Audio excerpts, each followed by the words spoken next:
gracias por acompañarnos. Bienvenido Tomás Fernando Flores. Gracias por invitarme. Esta es una de nuestras primeras actividades dentro de... y Miguel Olea nos acompaña también en nuestro proyecto FicTrans.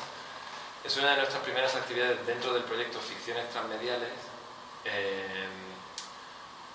en que abrimos un laboratorio de investigación y de innovación sobre las relaciones entre el cine y la música popular, pop rock y otras músicas, la música y el cine. En ese contexto hemos tenido la fortuna esta mañana de disfrutar en directo del especial de Radio 3 Universidad, que también estará colgado en nuestro canal de YouTube. Y aprovechando la presencia de Fernando Tomás Flores, director de la cadena en Granada, con motivo de este programa, queríamos tener una conversación con él para empezar estas actividades de nuestro laboratorio relacionadas con la intermedialidad y la transmedialidad entre, en este caso, la radio y otras artes y otros medios, ¿no? Fundamentalmente el audiovisual, pero no solo. Hemos preparado, Miguel Olea y yo, unos cuantos temas para dialogar con Tomás, pero previamente me gustaría hacer una muy breve semblanza para quien no pueda, quizás no le conozca del todo. Bueno, Tomás es parte de la historia de la radio de este país, es uno de los periodistas y de los comunicadores vinculados a la radio cultural y a la radio musical con más experiencia. Él se unió a Radio Nacional de España en el 83, si no tengo datos equivocados, y ya desde entonces pues es un nombre asociado a programas como Zona Reservada, Diario Pop o Arrebato, entre otros, y sobre todo siglo XXI, entre el 96 y el 2001. 2021, perdón, entre el 96 y el 2021. Además de Radio 3, pues ha trabajado y ha intervenido en distintos programas presentando en Radio 1, Radio 5, en festivales, y ha trabajado para televisión española, que le llevó a Eurovisión también en algunas ediciones. Ha tenido colaboraciones en prensa, en El Mundo en concreto, durante también temporadas. Ha sido asesor de la Casa Encendida, es decir, nos interesa también un pequeño y muy breve perfil de lo que intentábamos recoger en el título de esta conversación, que es la radio como agente cultural, ¿no? Es decir, yo creo que el concepto de radio, de medio que tiene Tomás Fernando Flores va mucho más allá del propio medio y es una versión intermedial, ¿no? En el que la radio forma parte de un ecosistema que se relaciona con las otras artes, ¿no? Asume la dirección de Radio 3 en julio del 2012 y desde entonces pues va también alternando, y estamos en la universidad, su labor como profesional de la comunicación con presencia en la docencia también, a través del máster de la Universidad Complutense, el máster de radio. Ha recibido múltiples premios en representación de la cadena, pero también personales, entre los que podemos escoger el Antena de Oro del 2013, la Federación de Asociaciones de Radio y Televisión de España. Fue propuesto para dirigir Radio Televisión Española en el 2018, no vamos a entrar ahí en ese tema hoy. Galardonado con el premio Ondas por toda su trayectoria, creo que es un premio quizás de los más importantes en el 2018. Y un premio que también supongo que simbólicamente ha sido importante para ti, que es el premio de tu propia comunidad, ¿no? En 2022, hijo predilecto de la comunidad. Pero sobre todo está con nosotros Tomás como un agente cultural y como una persona, como digo, que ha tenido claro que la radio y la cultura son un instrumento fundamental en la vida ciudadana de una sociedad y que con los especiales y con la programación que Radio 3 está planteando en los últimos años, y hoy hemos sido testigos esta mañana, ¿no?, de cómo se han abierto determinadas ventanas hacia el mundo del cine fundamentalmente, es mucho más que un medio encapsulado en su propia especificidad, sino que forma parte de una red de relaciones intermediales. Vamos a empezar la conversación con algunos asuntos de carácter más histórico para que nuestros seguidores y nuestra pequeña comunidad pues conozca un poco más sobre esta radio musical que es Radio 3, y le paso a Miguel, que va a empezar la conversación. Muchas gracias a Tomás por acompañarnos. Gracias a vosotros. Y sí, a riesgo de ser predecibles, pues vamos a empezar un poco por el principio y a mí me gustaría preguntarte sobre el contexto político y cultural en el que nace Radio 3, ¿no? Creo que Radio 3 nace en el 79, es un momento de gran efervescencia musical, también de gran agitación política y a la sombra de la transición, y es un momento en el que nace una nueva contracultura joven, o una serie de contraculturas, porque también hubo escenas muy dispares, ¿no? en aquel entonces, que demandaban nuevos canales de expresión, ¿no? Y demandaban un poco hacerse con sus propios espacios, ¿no? En este sentido, ¿qué rol tiene Radio 3? Radio 3 funciona más bien como una especie de espejo de las transformaciones musicales que empiezan a darse entonces. ¿Es también o es más bien un... Es cuando nació. Sí, cuando nace. Sí. O es también un agente muy activo en la conformación de aquella escena. Es un poco, no sé si una pregunta de gallina y el huevo, sí. ¿Qué fue antes, la movida o Radio 3 o Radio 3 y la movida? En realidad, en toda la historia de Radio 3 hay como un balanceo entre una emisora musical, como tú dices, y una emisora cultural, como yo creo que somos en la actualidad. Sí. En función de cómo ha ido ganando peso en cada uno de los momentos, tanto la parte musical como la parte cultural. Cuando nació como reflejo de lo que se llamaba el tercer programa de Radio Nacional de España, durante una emisión solamente de unas pocas horas, como una emisora enteramente cultural, dedicada a potenciar el desarrollo cultural, como tú bien dices, de un país en transformación y en transición hacia la democracia que estaba viviéndose en ese momento en la sociedad. Se acabó por convertir en una cadena propia como Radio 3, ya con una programación de 24 horas, que efectivamente se nutrió, porque no olvidemos que es la manera más fácil de construir un argumentario de programación lineal, con muchos programas musicales, pero nació como un tercer programa dedicado a la cultura. A lo largo de toda nuestra historia hemos tenido épocas en las que ha sido una emisora, como decía antes, más musical y otras en las que ha sido más cultural. Yo creo que nosotros, el equipo actual de la emisora ha logrado, digamos que se balancea entre una cosa y la otra, de ser una ventana abierta a través de los programas musicales al público a lo mejor más generalista, sí, con la especificidad y una singularidad en el panorama radiofónico mundial de combinarlo con programas culturales especializados.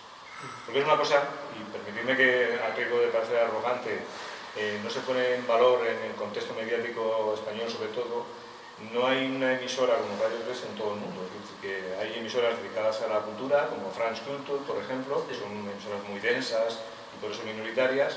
Hay emisoras musicales especializadas como BBC Six Music, en las que no se habla de otra cosa que de música especializada.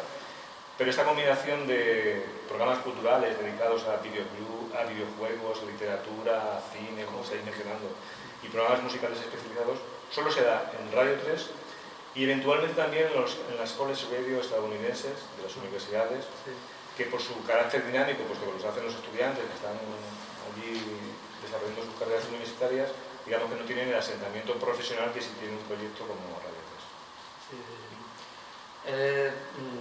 Cierto, ¿no? Lo que comenta esta doble vertiente cultural musical de la emisora. Sin embargo, y redundando todavía en esta parte histórica, yo pienso en los inicios de Radio 3 y pienso más bien en la parte musical por el calado generacional de muchos, sí, locutores y locutoras, ¿no? Me estoy pensando pues si tuviese la parrilla delante verías que había más horas de programación cultural que de musical, ¿eh? Pero es verdad, yo entiendo, y por supuesto no te voy a dar razón, que sí, lo que ha quedado es que Radio 3 somos una emisora de música especializada, que proyecta la diversidad, que es contraria al formato de las radiofórmulas, sí, y también se ha hecho diferencial, también nos ha ayudado a tener un prestigio notable en el universo cultural. Totalmente, totalmente. Sin embargo, bueno, ahí está esa nómina de locutores: Juan de Pablos, Diego Manrique, Gloria Berrocal, ¿no? Jesús Ortobal. Bueno, Gloria Berrocal no hacía programas musicales, ¿eh? Hacía programas culturales. Sí. Los otros eran... Los otros eran comandantes musicales. Bueno, simplemente quería preguntarte cómo se gestó este equipo, cómo se construye ese equipo de locutores que ciertamente venían también a proponer un modelo de programa de autor en muchos casos, ¿no? Apartándose de la radiofórmula y haciendo por esa forma de programa de autor, ¿no? Sí, bueno, pues el nacimiento de Radio 3 fue una idea de un periodista que desgraciadamente nos acaba de dejar, Fernando Delgado, que pensó que había que asumir asumir, por lo menos en el diseño el que tenía la BBC, que se corresponde a la BBC es Radio 1, Radio 2, Radio 3, ellos lo tienen planteado en función del acceso a la radio 1 es la juvenil, Radio 2, diferentes áreas de contenidos, y se proyectó, pues como se proyectan todos los medios de comunicación, es una combinación de plantilla, de redacción y también de talento ajeno, de colaboradores. Y así fue como se fue creando Radio 3 y cómo fue desarrollándose a lo largo de todos esos primeros años. Sí. Y bueno, últimamente ha sido también bastante sonado, estuvo bastante en los medios esa renovación de la plantilla, se habló de relevo generacional, ¿no? Si quieres explicarnos un poco cómo se dio este proceso, bueno, pues primero cuáles fueron las razones detrás del proceso. Claro. Pues hay una razón primera que es la biológica, que la gente crece y se hace mayor, y luego hay una razón estructural y también legal. La ley que rige toda la corporación Radio Televisión Española es la Ley General Audiovisual, que dice que Radio 3 es un medio de comunicación dedicado a audiencias jóvenes cuyo fin es promover la creatividad y la diversidad en contenidos culturales. Y entonces, pues, lógicamente, buscando rejuvenecer la audiencia, se tienen que generar contenidos hechos por comunicadores, periodistas mejores. Sí, había como una especie de esquicio temporal por el que yo estaba escuchando programas que escuchaba mi padre también en su día, exactamente el mismo formato y los mismos locutores. Yo creo que en Radio 3, y yo que he desarrollado toda mi carrera profesional en la emisora, se da una paradoja que en sí misma no tiene por qué ser despreciada como tal, y es que tenemos una audiencia muy fiel. Eso es un patrimonio al que ninguna emisora puede renunciar y desde luego del que estamos muy orgullosos. Pero claro, esa fidelidad en sí misma era un obstáculo para la renovación generacional de la audiencia, porque como tú has dicho, éramos para ti la emisora que escuchaba a tu padre. O sea, que hay un proceso cuando uno crece en el que intenta diferenciarse de las generaciones anteriores y tenemos que hacer esa apuesta también. Por supuesto que no es tan sencillo como lo estoy contando, porque también se da otra serie de circunstancias. El mundo de la comunicación y el de la cultura en los últimos tiempos ha cambiado radicalmente por la revolución digital, se ha democratizado el proceso creativo y también el de la propia distribución, y eso ha alterado necesariamente nuestra relación con los destinatarios de nuestro trabajo, que son los oyentes. Porque los oyentes, como usuarios de Internet, que es la gran revolución cultural de toda la historia de la humanidad, ahora tienen un acceso a contenidos que antes no existían y que ha puesto un poco en tela de juicio no Radio 3, sino todos los medios de comunicación del mundo. Nosotros afortunadamente hemos tenido coraje para enfrentarnos a esos desafíos, con acierto unas veces y otras veces fracasando, aunque yo pienso que el verdadero fracaso es no hacer nada, ¿no? Eso, que es una situación coyuntural dramática muchas veces para el negocio de audiovisual, para la industria audiovisual, pues también ha sido parte de esa motivación para hacer el relevo generacional, como tú decías. Sí, y también me llamaba mucho la atención esta idea del programa de autor, porque a mí me fascina. ¿Ha sido fácil encontrar nuevos programas de autor en este relevo generacional, entre estas nuevas generaciones? ¿Cómo se ha dado este concepto tan personal de Radio 3? Sí, yo creo que eso es fundamental y que lo hemos conseguido, pues salta a la vista escuchando la radio. Claro. Tener un contenido hecho por un autor, ese nivel de prescripción es fundamental en este entorno en el que lo estamos moviendo ahora, en el que hay actores que ya están movidos por los algoritmos, que están ofreciendo un contenido automatizado, y precisamente el privilegio que tiene una emisora como la nuestra es que los programas los firman personas con un criterio propio, con el que puedes estar de acuerdo o no, pero con un criterio propio.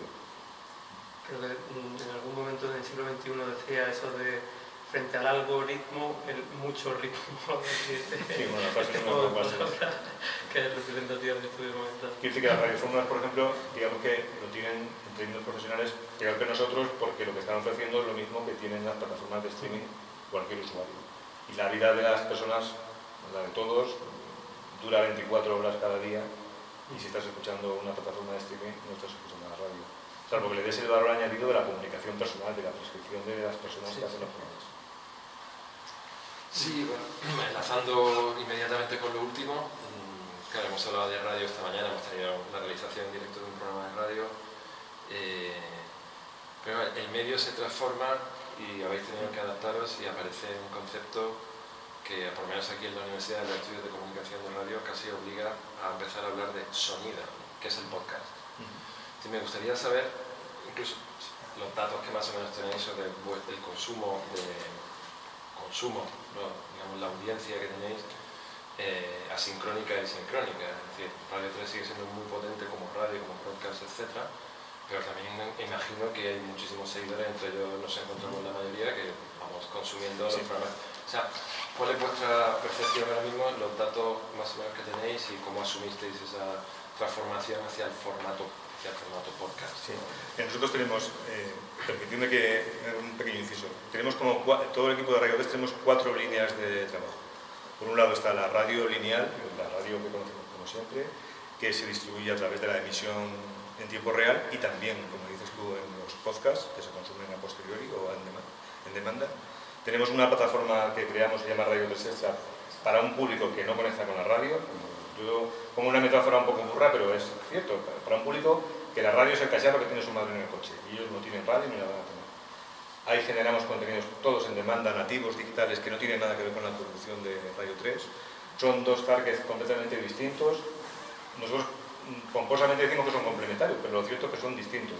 Cuando hacemos un evento de Radio 3 Extra va a un tipo de público muy diferente que cuando hacemos un evento de Radio 3. Pero no solamente que lo testimoniemos visualmente, sino que los índices de audiencia de Radio 3 son los del EGM que nos pasa cada 3 meses, la semana que viene será el siguiente, y en Radio 3 Extra todos los días a las 8 de la mañana nos llega un informe de lo que la gente ha consumido, ha disfrutado de los contenidos que hacemos, tanto en formato sonoro, como dices lo mismo, como en formatos audiovisuales, y también multimedia, lo cual nos ha obligado a regenerarnos profesionalmente y ahora hacemos programas de radio y grabamos en vídeo y montamos contenidos y hemos desarrollado contenidos para las propias redes sociales que llamamos muy Radio 3, distintos a los de Radio 3 Extra y los de Radio 3.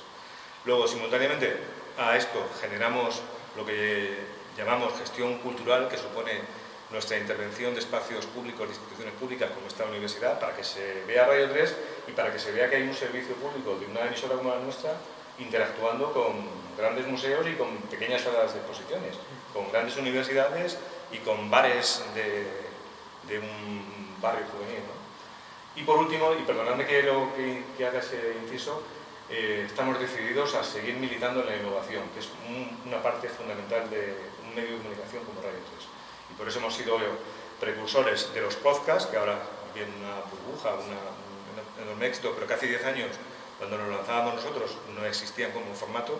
En realidad ni los llamábamos podcasts, los llamábamos programas de audio que se distribuían de esa manera.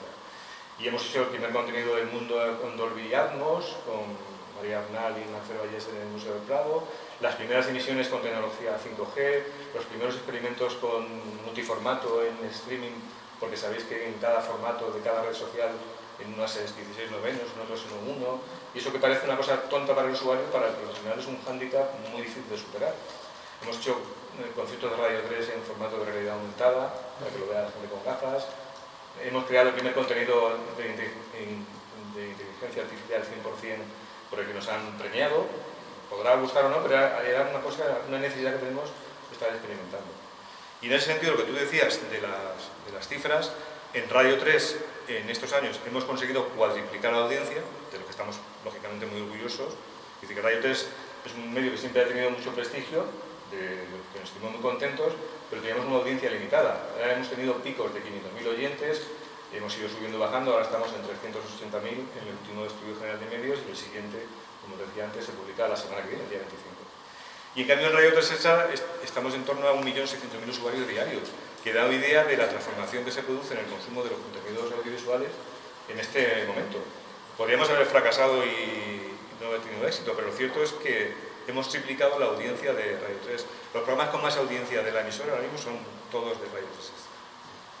Y ya que mencionas lo de inteligencia artificial, o sea, digamos, el gran reto desde el 23 y la toma de conciencia con la disrupción que supuso ChatGPT y otras tecnologías, también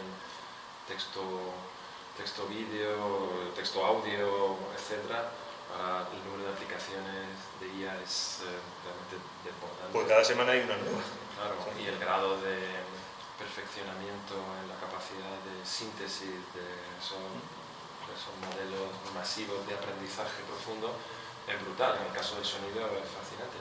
Y esto no es algo nuevo para la plataformas. Las plataformas llevan trabajando y recopilando y sintetizando los datos que toman de los oyentes para colocarnos sin que nos demos cuenta canciones en las recomendaciones que están sintetizadas completamente. Bueno, pues es un mecanismo de algoritmo más que de algoritmos. Sí, de algoritmos.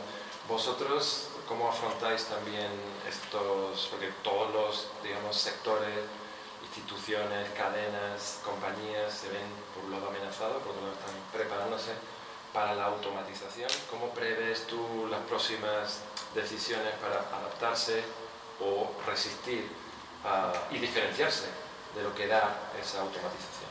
Pues yo lo veo como una oportunidad. Respecto de esa sensación de uniformidad de los contenidos, en Radio 3, en un medio como Radio 3, tenemos la oportunidad de mostrar la singularidad de esa comunicación humana. Lo cual no significa que aprovechemos todas las oportunidades que también te da la inteligencia artificial. Que si hemos puesto en marcha el proyecto Hiperia es porque queríamos experimentar cómo se puede hacer un contenido enteramente con la inteligencia artificial. Es una editora de la redacción que se ocupa de darle parámetros a Hiperia para que genere un guión. Ese guión se convierte en una base sonora, un audio, y eso da voz a un muñeco, entre comillas, que también hemos creado con inteligencia artificial. Esa fue la primera fase, lo presentamos en el Congreso de la Lengua en Cádiz, como parte del trabajo que viene a afianzar el desarrollo de la lengua española en el universo tecnológico global. Y ahora hemos lanzado una segunda versión, un 2.0, con un chatbot con el que pueden interactuar los usuarios. Pueden preguntar cosas de música y cultura, que es el tema al que está ceñido Hiperia. Con muchas deficiencias, ¿eh? Claro, sabemos que tiene muchas deficiencias y cuando le preguntas cosas absurdas, te responde cosas absurdas o nos meten un charco también. Claro, al final, este concepto de programa de autor que ha mantenido la nueva etapa de Radio 3 cumple con algo que, en mi opinión, diferencia de esta avalancha de la automatización, que es la prescripción. Es decir, el filtro crítico de la voz experta que selecciona. Esto está pasando en periodismo, está pasando en crítica de cine, está pasando en la universidad, y quizás algo diferencial de Radio 3 precisamente es eso, ¿no? Es decir, sí. El experto que filtra, ¿no? Y que selecciona. Sí, el trabajo de edición que desgraciadamente está desapareciendo de los medios, también de la industria cultural está desapareciendo, los AR de las compañías discográficas ya no existen, los propios editores del mundo de los libros. Sí, a mí eso me parece una tragedia. También a propósito de, volviendo a la vertiente musical de la emisora, a propósito de esta lucha, de esta resistencia al algoritmo, ¿cómo funciona la curación musical, por ejemplo? A lo mejor en el modelo del programa de autor podemos entender que funciona más en base a unas preferencias individuales, a una construcción de un gusto personal que se comparte. También en programas como que están volcados a informar sobre la teoría musical, como 180 grados, también en el propio Hoy Empieza Todo, Turbo 3, ¿cómo funciona la curación musical ahí? Y también me permito preguntarte sobre tu faceta de locutor o de director del siglo XXI, cómo era tu curación musical actual. Pues el Radio 3 funciona con absoluta independencia y así tiene que ser. Los responsables de los programas tienen que actuar con independencia. La dirección de la emisora tiene que velar por esa independencia y lo que estamos realmente buscando es que el periodista que dirige ese programa ejerza con absoluta independencia su prescripción, que puede gustar o no a los oyentes. Esa es una virtud que tiene Radio 3. Si un oyente te dice que le gustan todos los programas de Radio 3, está claro que te están mintiendo. Son programas que en su conjunto militan en la diversidad. No significa que no tengamos una coordinación de la redacción, que la tenemos y nos reunimos y hablamos de procesos que tienen que ver con la línea editorial de la emisora en busca de nuestros objetivos, que es atender a la audiencia joven, facilitándoles el placer de la cultura en su firmamento más amplio, ¿no? Pero con absoluta independencia. No hay imposición y tampoco tiene que haberla desde fuera. Hay que velar por la independencia en términos absolutos, que tampoco haya injerencias a la hora de realizar los programas por agentes externos. Antes de entrar en el bloque ya específico de relaciones de la radio con otros medios y este concepto que hemos evocado de agencia transmedial, me gustaría que hagamos un momento sobre la importancia del acontecimiento del concierto y de los conciertos de Radio 3 y del programa Casa Encendida y otros programas que venís haciendo desde hace mucho tiempo. este es un principio importante, obviamente, en una radio musical, pero quizás vosotros lo habéis explotado, trabajado, hecho vuestro, y es algo también quizás diferencial, ¿no? Es decir, la importancia del acontecimiento, que luego se disfruta en la radio también, pero que tiene esa doble naturaleza de experiencia también para los oyentes y para los seguidores de la cadena. Sí, hombre, yo creo que por un lado generamos un contenido que es muy relevante y por otro lado generamos un apoyo a los creadores. A fin de cuentas, en la cúspide de la pirámide de la industria cultural tienen que estar siempre los creadores. Y entonces Radio 3 en ese sentido, tanto en nuestra programación diaria, en los especiales como los que han mencionado, en el programa que hacemos diario en televisión española, no lo olvidemos, es un programa diario dedicado a la música, volcamos nuestro interés en satisfacer las curiosidades y emociones de los oyentes o espectadores y también en la voluntad de apoyar a los grupos, a los artistas y a los creadores. Al final habéis creado como la reserva de lo que fue durante años la importancia del programa musical en televisión. Sí, lo que pasa es que en eso hay muchos matices, ¿eh?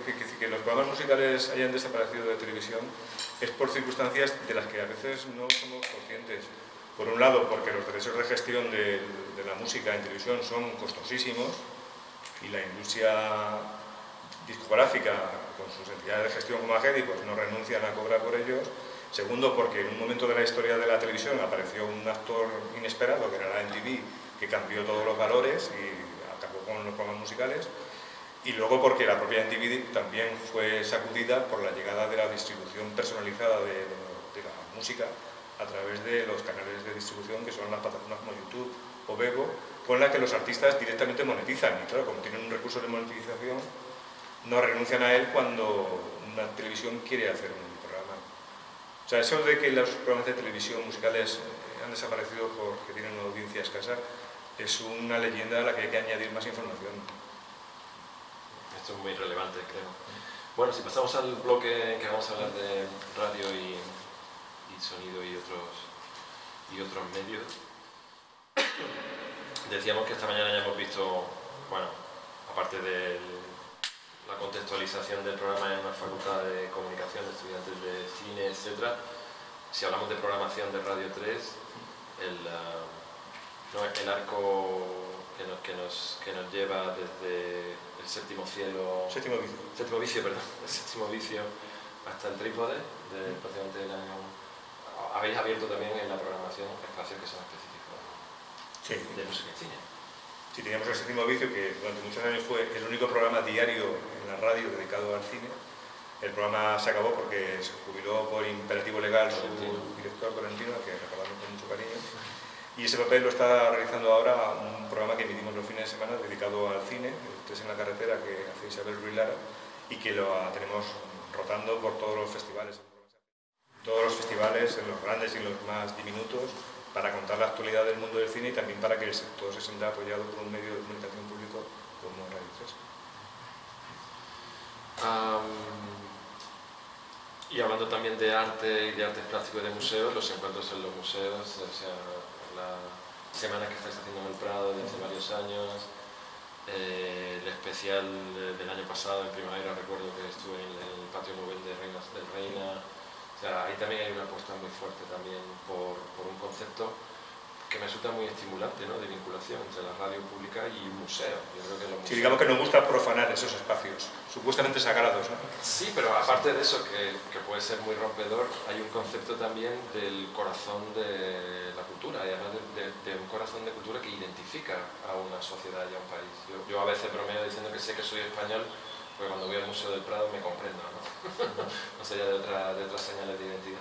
Y yo creo que esto vosotros lo estáis haciendo de manera muy consciente también. Sí. Sí, en realidad, por ejemplo, en el Prado hacemos una semana de debates culturales, vamos cambiando los temas de los debates. Yo creo que es una idea que pone en valor la capacidad que tiene Radio 3 para establecer conversaciones en torno al mundo de la cultura en todas sus amplitudes. Este año hemos hablado de humor, de circo, de gastronomía, de la cultura en las periferias, del valor del arte en este contexto geopolítico tan particular, ¿no? Pero también usamos, entre comillas, y perdón la palabra usar, en los museos como espacios para hacer contenidos específicos de Radio 3. Y hemos invitado a Rosalía a cantar delante del Guernica para celebrar la vigencia de ese cuadro y hemos hecho experiencias con el niño de Elche delante de un bacon en el Thyssen. Y por supuesto estamos a la labor más puramente periodística de hacer programas especiales que los hacemos en el Guggenheim con su aniversario, en el CCB de Barcelona, en el Museo de Santa Cruz de Toledo, para poner en valor la actividad que hacen esas instituciones y también para ayudarles a difundir su obra entre un público que desgraciadamente no es el habitual de las instituciones culturales, que saben que van cuando están estudiando, dejan de ir y vuelven cuando son mayores con sus hijos, y ese proceso, dicho así a brochazos, ¿no?, por simplificarlo, lo intentamos subvertir con ese tipo de contenidos, sino también como altavoces de las instituciones culturales, las grandes y las pequeñas. Además nos encanta hacer esas cosas, nos lo pasamos muy bien. Yo creo que es muy importante sacar la radio fuera y visibilizar las cosas que hacemos. Me ha interesado mucho, o me ha gustado mucho una cosa que has dicho de ocupar espacio, que la radio ocupe espacio, porque si hacemos un poco de historia de los medios, el espacio en la radio, bueno, inicialmente tenía aplicaciones científicas, aplicaciones armamentísticas incluso, pero el espacio era el doméstico y de alguna forma la radio articulaba los ritmos y los tiempos del espacio doméstico. Tenía el noticiero por la mañana, la radionovela de la tarde y demás. Obviamente no tenemos ya esa unidad doméstica fija, ¿no? Bueno, tampoco hemos renunciado a ella, ¿eh? Es decir, que construimos argumentarios en cuanto a la distribución localizada de contenidos, pero también mantenemos una estructura lineal que responde a un criterio. Claro, los programas no están salpicándose. Claro, por eso te preguntaba, si, cómo influye, ¿no?, esta idea de los ritmos del día en la configuración de la programación. De forma muy determinante, claro. Esta mutación de la que estamos hablando aún no ha llegado al final. Es decir, que estamos hablando de contenidos nuevos e innovadores que hace 10 años no nos imaginábamos que íbamos a estar haciendo en Radio 3 y los hacemos con pasión, pero la radio sigue emitiéndose en un estudio las 24 horas. Es verdad que hemos cambiado el estudio, ahora es un estudio diseñado por un artista plástico como Suso 33, con cámaras en HD que lo están emitiendo, con un equipo de realización dirigido por inteligencia artificial que va siguiendo las voces, pero lo que es la radio sigue siendo igual. Tenemos un programa despertador, un programa cultural, una ventana abierta a programas musicales especializados, un bloque más adulto a mediodía, un programa abiertamente juvenil con el que rompemos la noche. Por la noche tenemos programas específicamente canallas y provocadores. Hay otra cuestión que enlazaría con nuestro atrevimiento de considerar Radio 3 como un mundo transmedial, es decir, un mundo en el que hay una comunidad que busca esos contenidos en distintos medios, en distintos formatos, en distintos soportes, en distintas ocasiones, es la participación. Es decir, ahí también habéis ido evolucionando y ido buscando distintos modos de participación, la red también, internet. Sí. ¿Cuál sería la valoración? Bueno, en eso somos absolutamente militantes porque yo creo que para el tipo de audiencia, el target que tenemos es fundamental. Pues hemos ido evolucionando desde contenidos abiertamente participativos, aunque con el tiempo han quedado minimizados, como el botón de voz, o la interacción de los oyentes por correo postal o por correo electrónico. La mayor parte de los programas de Radio 3 tienen ya WhatsApp, en los que se entregan notas de voz directamente para que contribuyan al propio contenido del programa, para interactuar con ellos. En redes sociales somos muy activos, como sabéis, aunque hemos ido cambiando, conforme han ido cambiando las redes sociales. Antes era una red y ahora son otras. Ahí tenemos casi 1 millón de oyentes y hasta tal punto es determinante en nuestra manera de construir los contenidos que tenemos, como antes decía, contenidos específicamente para redes sociales que no salen, entrevistas que no salen ni en Radio 3 ni en Radio 3 Extra, sino que están bajo el paraguas de la etiqueta de Muy Radio 3 en formatos con narrativas audiovisuales muy específicas porque están determinadas porque se van a ver en una pantalla muy chiquitita, que vamos haciendo con grupos, con creadores, con escritores, con cineastas. Bueno. Sí, para redundar todavía un poquito más en esta sección, digamos, sobre relaciones entre medios y para preguntarte también a propósito de la radio en directo, hay una pregunta, una respuesta o una afirmación que se repite entre los radioyentes o las personas que aman la radio, que es que le hace compañía o le hace mucha compañía. ¿Qué crees que tiene la radio que hace compañía, si es que la hace? Y es la diferencia en este sentido de la televisión, del streaming, de YouTube, de Twitch, que hacen compañía también, más o menos que la radio. ¿Cómo es esta relación de intimidad establece. Sí, yo por supuesto que estoy completamente de acuerdo contigo. La radio hace compañía. Es, como hemos dicho antes, uno de los valores que tiene frente a este aluvión de contenidos que ha traído Internet y de las plataformas. Es el valor de la comunicación humana. Y eso es incontestable. Y es algo a lo que sin duda no podemos renunciar en la radio.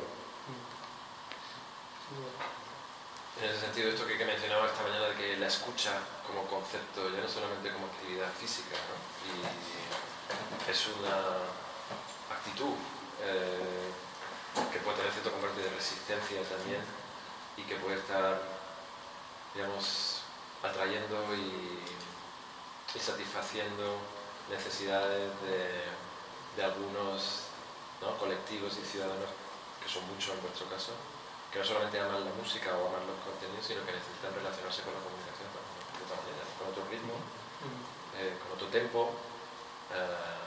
La escucha como acto político. ¿Tú estarías de acuerdo con esa definición? Sí, el claim que tiene Radio 3 en los últimos años es "eres lo que escuchas", que viene a redundar en lo que tú estás afirmando.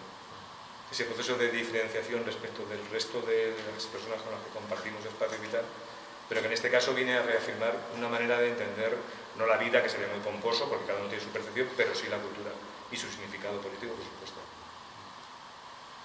Y bueno, vamos a irnos dirigiendo un poco hacia el final, que además, si queréis, aunque como estamos en una sala bastante íntima, podemos abrir la posibilidad de que haya alguna pregunta por vuestra parte, si también los que habéis venido acompañados, si lo deseáis.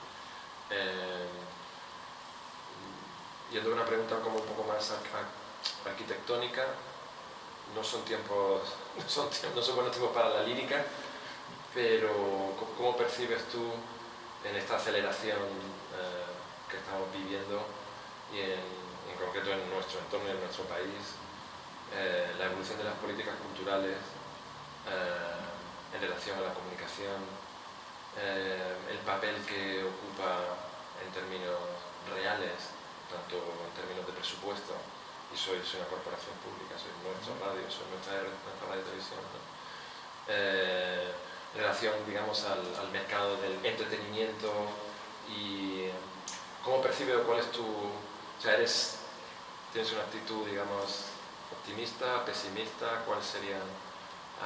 Y es una pregunta un poco tonta, lo sé, pero alguien con tu experiencia, a veces nos dejamos llevar por el pesimismo de que hay poco que hacer, ¿no?, ante esta avalancha que se va comiendo el espacio de la cultura independiente, de la cultura crítica, de un concepto crítico de la cultura, que significa simplemente saber cómo funcionan los discursos culturales y cómo funcionan los contenidos, para hacer que la gente sea más consciente, más libre y que pueda encontrar vínculos, ¿no?, con su mundo, con lo social, con la historia ¿no?, del arte o de la música que le gusta. ¿Cuál sería ahora mismo tu percepción de lo que está sucediendo del 19-20 hacia acá? El panorama es como un poco, ¿no? Yo creo que es más razonable y de luego mucho más productivo ser optimista y tomarte la situación como un desafío.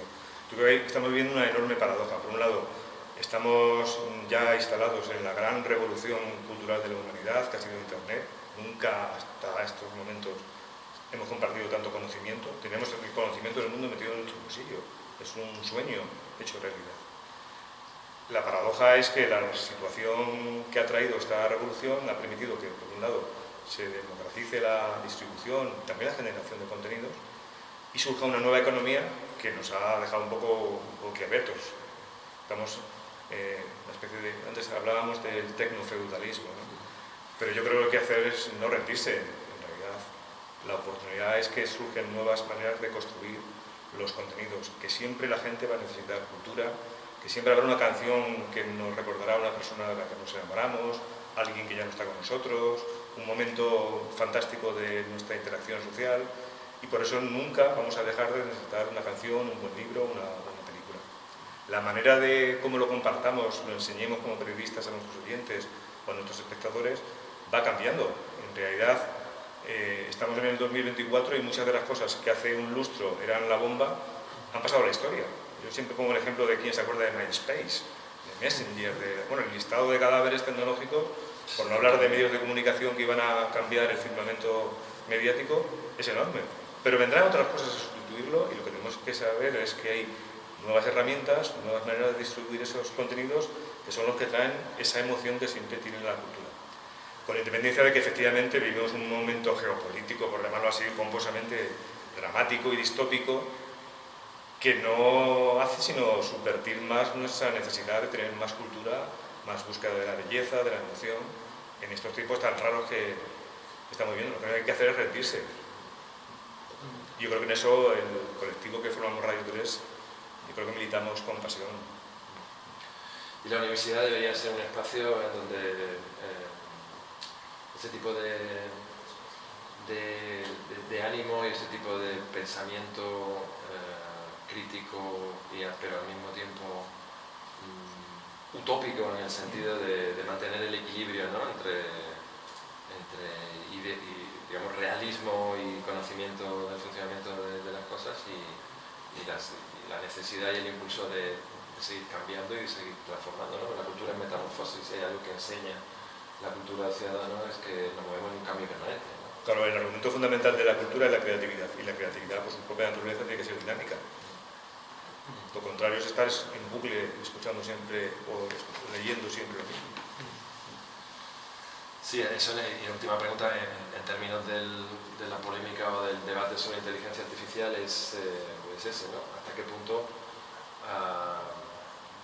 la automatización de lo mainstream, ¿no? La automatización de lo que estructuralmente existe de manera masiva en lo que está digitalizado en la verdad del modelo, no va a seguir ahogando la innovación, pero la innovación en principio va a seguir viva, ¿no? ¿Y por qué no leerlo al revés? ¿Por qué la inteligencia artificial generativa no va a ser una herramienta más de innovación?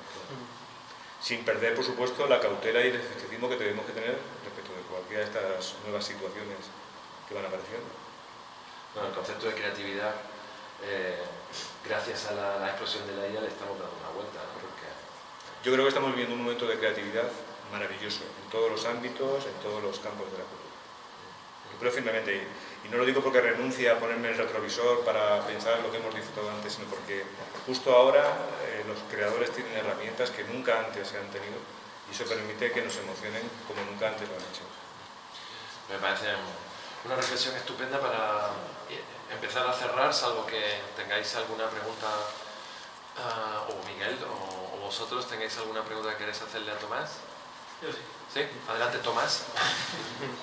Yo quería preguntarte precisamente por la cúspide de la televisión de Radio 3, ¿qué serían los creadores?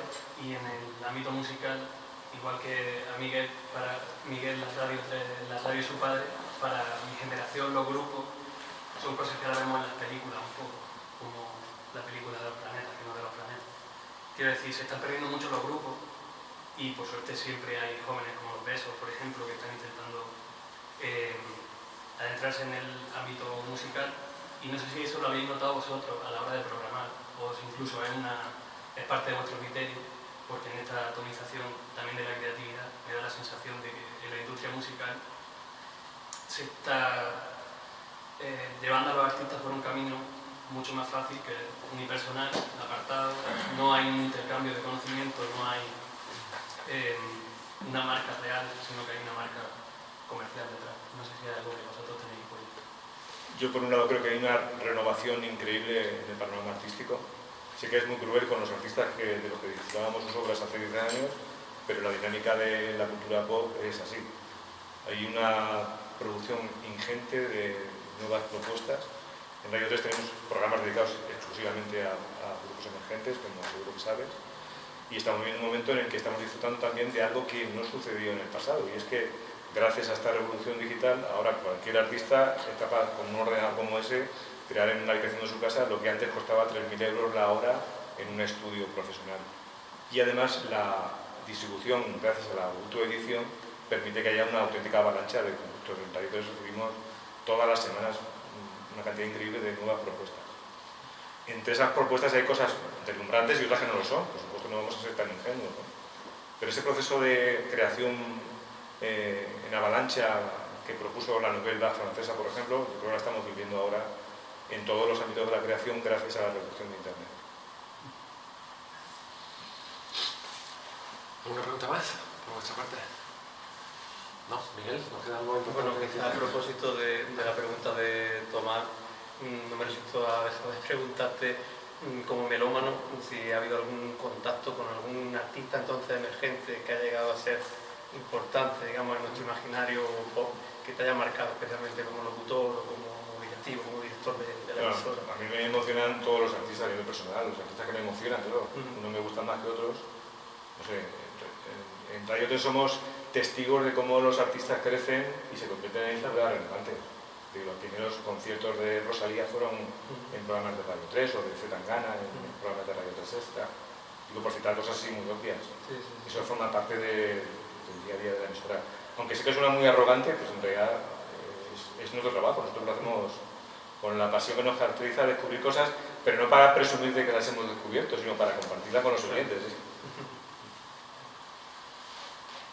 Muy bien, pues estamos al filo de la hora de nuestra entrevista, que era el módulo que nos habíamos propuesto. Muchas gracias, Tomás, por esta. Espero no haberos aburrido, que como mi entusiasmo por Radio 3 me vengo arriba. No. Y rozo la vanidad, traspaso la vanidad. No. La conversación, además, como eres tan preciso y tan rápido y tan ágil de mente, probablemente esta conversación con otro entrevistado habría sido 1 hora y media, pero contigo es bastante ágil y bastante rápido, ¿no? A lo mejor la radio también se nota en eso, ¿no? De que hay que maximizar el tiempo y la conexión entre el cerebro y la palabra. Muchas gracias por estar con nosotros, muchas gracias por vuestro trabajo. Hoy hemos sido testigos en directo gracias a una edición especial de Radio 3 Universidad, de vuestro trabajo, de vuestra profesionalidad, de lo que José Manuel antes llamaba complicidad, y yo creo que ese concepto lo hacemos nuestro, porque me parece que la universidad pública y una facultad de comunicación de una universidad pública, como puede ser la Universidad de Granada, pues debe de encontrar este tipo de complicidades, ¿no? en instituciones, en empresas como la vuestra, que es nuestra radio, que es la radio que nos hace y la radio que queremos, ¿no? Que tenéis otros de los eslóganes. Además que lo somos, de verdad. Que de cuentas nos nutrimos de los presupuestos generales del Estado, o sea que nuestro sueldo lo pagáis todos con vuestros impuestos. Sí. Intentaremos compartir nuestra miseria de la manera más efectiva posible entre nosotros y la radio pública, y sobre todo muchas gracias por el trabajo de tanto tiempo y lo que hemos podido ver hoy, que será la primera pieza de otras colaboraciones de esta cueva de comunicación audiovisual, de este nuevo laboratorio que estamos echando a andar con esta entrevista. Así que muchas gracias. Gracias.